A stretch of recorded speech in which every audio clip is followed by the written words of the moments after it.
प्यारे बच्चों, प्रश्नावली 5.3 का चौथा क्वेश्चन चल रहा था। इसके 3 पार्ट हुए थे। चौथा पार्ट देखिए, -10, -6, -2 और 2। इसमें निकालना था क्या ये हमारी समांतर श्रेणी है, और अगर समांतर श्रेणी है तो इसके अगले 3 पद कौन कौन से होंगे। देखिए, शुरुआत करते हैं प्रथम पद से। प्रथम पद ए का मान दे रखा है हमारा -10। इसके बाद हम निकालेंगे सार्वंतर यानी कि D1 का मान। ये होता है हमारा A2 माइनस A1। A2 का मान -6, A1 का मान -10। अगली लाइन में पैकेट खोल दीजिए, -6 माइनस माइनस +10 कितना बच जाता है, ये हमारा 4 मान बच जाता है। D2 का मान निकालिए। D2 बराबर A3 माइनस A2। A3 का मान -2 माइनस A2 का मान -6। तो ये -2 माइनस माइनस +6 कितना बच जाता है, यहाँ पर भी मान 4 ही बचेगा। D3 का मान निकालिए। D3 का मान कितना होता है, A4 माइनस A3। A4 का मान 2 माइनस A3 का मान -2। तो जाता है 2 माइनस माइनस +2 कितना आ गया, ये भी हमारा 4 मान आता है। तो यहाँ पर हम देख रहे हैं जो सार्वंतर आता है हमारा, सार्वंतर हमारा 4 ही आया है, यानी कि हमारा सार्वंतर तीनों का समान है।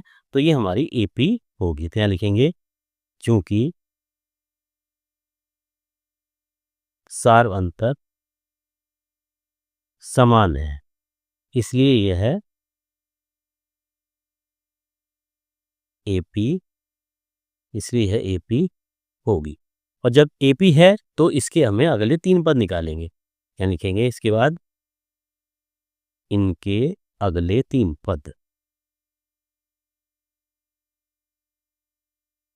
अगले 3 पद कैसे निकालेंगे इनमें, चलिए A5 का मान निकालते हैं पहले। A5 का मतलब होता है, फॉर्मूला है इसका A + 4 × D। A का मान यानी कि प्रथम पद क्या था हमारा, प्रथम पद था हमारा -10। तो यहाँ पर हम इसका -10 मान रखेंगे प्रथम पद का, यानी कि -10 + 4 × D का मान 4। यह आता है -10 + 4 चौक 16, -10 + के 16, ये बच जाता है हमारा 6। A6 का मान निकालिए। A + 5 × D। A का मान -10 + 5 × D का मान 4, जाता है -10 + 5 चौक 20, और -10 + के 20, ये बच जाता है हमारा 10। A7 का मान निकालिए। A + 6 × D। A का मान -10 + 6 × D का मान 4, तो -10 + 6 चौक 24, तो -10 + के 24, यानी कि ये बच जाता है हमारा 14। तो ये जो हमारे पद आते हैं, पद कौन कौन से आगे, 6, 10 और 14। इस तरह से ये हमारे 3 पद हमें प्राप्त हो जाते हैं।